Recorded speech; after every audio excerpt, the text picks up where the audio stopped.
घर में डेली पूजा कैसे करें? सुबह शाम हमें डेली पूजा कैसे करनी चाहिए? ठंड के मौसम में हमें डेली पूजा कैसे करना चाहिए? अगर हमारे पास समय नहीं है तो 5 मिनट के अंदर में हमें पूजा किस तरीके से करनी चाहिए? देखिए, पूजा करने से पहले ना आपको छोटी छोटी बातों का जानकारी होना बेहद ही ज़रूरी है। ऐसे तो पूजा पाठ के बारे में बहुत लोगों को बहुत कुछ पता है, लेकिन कुछ छोटी छोटी सी बातें ऐसी है जो हर किसी को पता नहीं है। तो इस वीडियो में आपको छोटी छोटी सी बातें बताऊंगी जो कि हर किसी के लिए जान लेना बेहद ही ज़रूरी है। देखिए, हमारे सनातन धर्म में पूजा पाठ को अत्यधिक महत्व माना गया। कहा जाता है जिस घर में सुबह शाम पूजा होते हैं उस घर में माता लक्ष्मी का वास होता है और उस घर में सुख समृद्धि सदैव बनी रहती है। जिस घर में नियमित रूप से सुबह शाम घंटी बजाया जाता है ना, उस घर में कभी भी कोई निगेटिव एनर्जी नहीं आ सकती, क्योंकि देखिए घंटी का जो आवाज़ होता है ना, उससे पॉजिटिव एनर्जी निकलती है जो कि घर से नकारात्मक ऊर्जा को खत्म करने में काफ़ी मदद करती है। इसलिए हमेशा कहा जाता है कि सुबह शाम घर में घंटी बजाया कीजिए, घर में पूजा पाठ होते रहने चाहिए। और जिस घर में नियमित रूप से पूजा पाठ होते हैं ना, उस घर के पति और उस घर के बच्चे हमेशा ही जीवन में आगे बढ़ते हैं। तो चलिए, आज इस वीडियो में आपको बहुत ही छोटी छोटी सी बातें बताऊंगी जिसके बारे में सबको पता होना बेहद ही ज़रूरी है। तो वीडियो में लास्ट तक ज़रूर से ज़रूर बने रहें।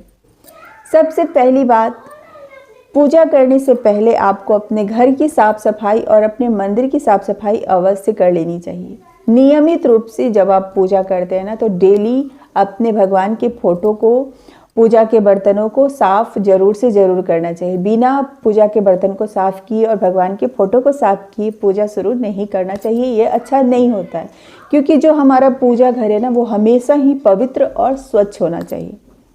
ठीक है। दूसरी बात, पूजा सुबह और शाम का जो पूजा है ना, उसका आप एक समय बनाइए।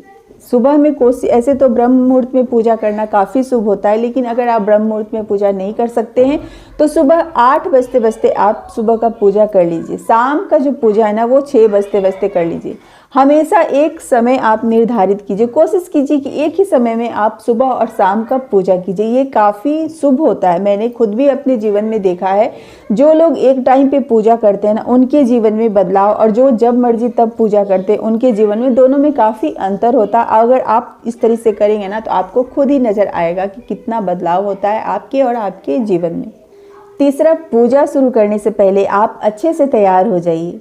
बाल को बांध करके, पूरे मांग सिंदूर लगा करके ही पूजा करना चाहिए। ऐसा नहीं है कि आप स्नान करके आए और पूजा शुरू कर दें। ऐसी गलती कभी भी एक सुहागन महिलाओं को नहीं करनी चाहिए। अगर आप अनमैरिड है ना, तो फिर भी आपको अच्छे से तैयार होकर के, बाल को बांध करके और सर को ढक करके ही पूजा करना चाहिए। चाहे आप एक पुरुष हैं या फिर आप एक महिला हैं, जब भी पूजा करें सर को ढक करके ही पूजा करना चाहिए। ठीक है। और देखिए, जब भी आप पूजा करें ना, हमेशा उत्तर पूर्व दिशा की तरफ बैठ के ही पूजा करना चाहिए। जब भी आप पूजा करें, आपका जो मुख है ना, वो या तो पूर्व दिशा की तरफ होना चाहिए या फिर उत्तर दिशा की तरफ होना चाहिए। कभी भी दक्षिण दिशा की तरफ बैठ करके पूजा नहीं करना चाहिए, क्योंकि जो दक्षिण का दिशा है ना, वो यम का दिशा होता है और उधर बैठ करके पूजा नहीं करना चाहिए। दक्षिण की दिशा की तरफ और पश्चिम की दिशा की तरफ तो भूल के भी आपको पूजा नहीं करना चाहिए। हमेशा जब भी आप पूजा करें, दिशा का ज्ञान होना आपको अत्यधिक आवश्यक है, क्योंकि दिशा, आपका जो मुख है ना, वो हमेशा पूर्व और उत्तर दिशा की तरफ ही होना चाहिए। ठीक है। पूजा शुरू करने से पहले आपको सर्वप्रथम दीपक जलाना चाहिए, क्योंकि दीपक हमारे पूजा का साक्षी होता है। दीपक किस चीज़ से जलाना चाहिए? या तो आप घी से दीपक जला सकते हैं या फिर आप सरसों के तेल से भी दीपक जला सकते हैं। तिल का तेल से भी दीपक जलाना काफ़ी शुभ होता है। एक चीज़ यहाँ पे आपको ध्यान देना है, बहुत लोगों को शायद इसके बारे में पता नहीं होगा। जब भी आप घी का दीपक जलाते हैं ना, देखिए कभी भी दीपक को बिना आसन नहीं जलाया जाता है। जब भी आप दीपक प्रज्वलित करें तो नीचे आसन के रूप में, आप दीपक के नीचे आप आसन के रूप में पुष्प रख सकते हैं या फिर अक्षत रख सकते हैं। ठीक है। और एक बात, कभी भी दीपक भगवान के ठीक सामने नहीं जलाना चाहिए। अगर आप घी का दीपक जलाते हैं ना, तो भगवान के दाहिने तरफ, यानी आपके बाएं तरफ घी का दीपक जलना चाहिए। और जो तेल का दीपक है ना, वो भगवान के बाएं तरफ और आपके दाएं तरफ जलना चाहिए। इस बात का बिल्कुल ध्यान रखें। घी का दीपक आपके बाएं साइड जलना चाहिए और जो तेल का दीपक है वो आपके दाहिने तरफ जलना चाहिए। कभी भी दीपक को भगवान के बीचों बीच जलाया नहीं जाता है। इस बात का बिल्कुल ही ख्याल रखना चाहिए।